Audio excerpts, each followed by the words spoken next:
Welcome back, Mzansi. For today's Truthcore Report, we reflect on Youth Month, taking a hard look at where South Africa's education system stands today, almost half a century after the Soweto Uprising of 1976. Remember those iconic images?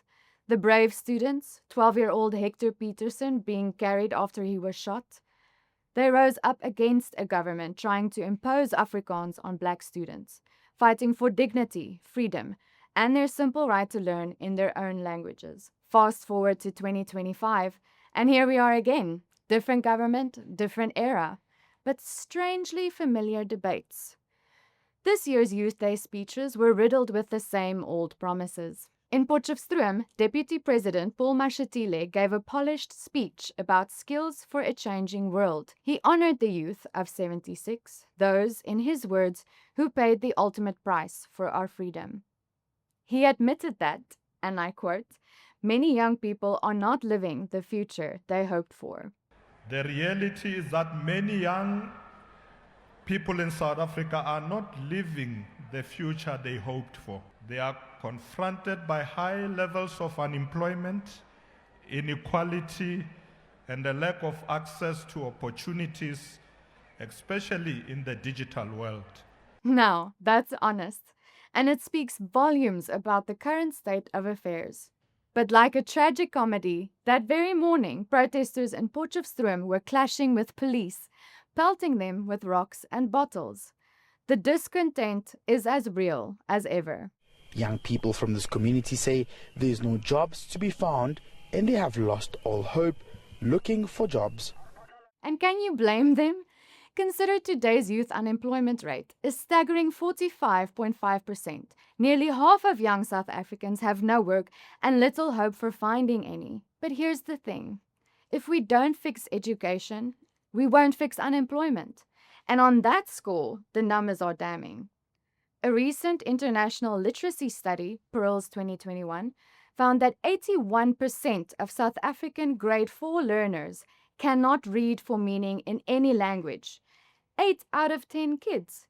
And worse, that's a decline since the previous survey in 2016. How do we build an economy on that? No wonder the Organization for Economic Cooperation and Development says South Africa's labor market faces severe mismatches between the skills we're producing and what the economy actually needs. We've got graduates, yes, but they don't have the right skills to meet demand. If we look at the EFF's Youth Day rally, Malema's signature calls to pick up the spears and continued the struggle did not fail to deliver.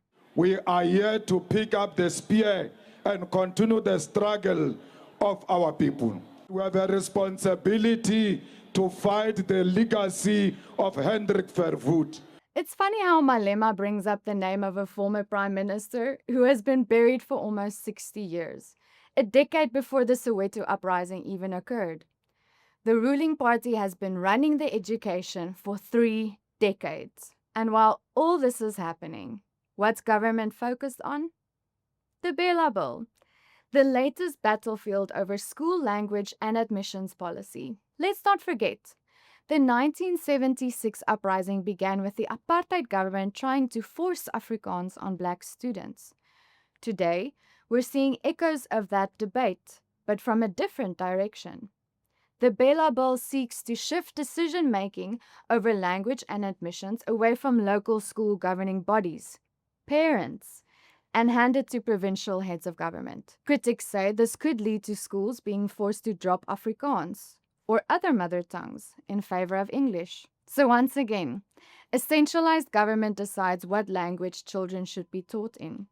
The players may have changed, but the struggle for educational autonomy remains. So, did Hector Pieterson die in vain? After 30 years of ANC rule with literacy failing and youth unemployment skyrocketing, is this really still the legacy of apartheid, or is it time for the current leadership to take responsibility? For the youth of today, it's not about the ghosts of 1976. It's about the real failures of 2025. That's it from me today, Mzansi. If you enjoyed this episode, don't forget to subscribe and share. Until next time, stay informed, stay kind, and committed to the truth.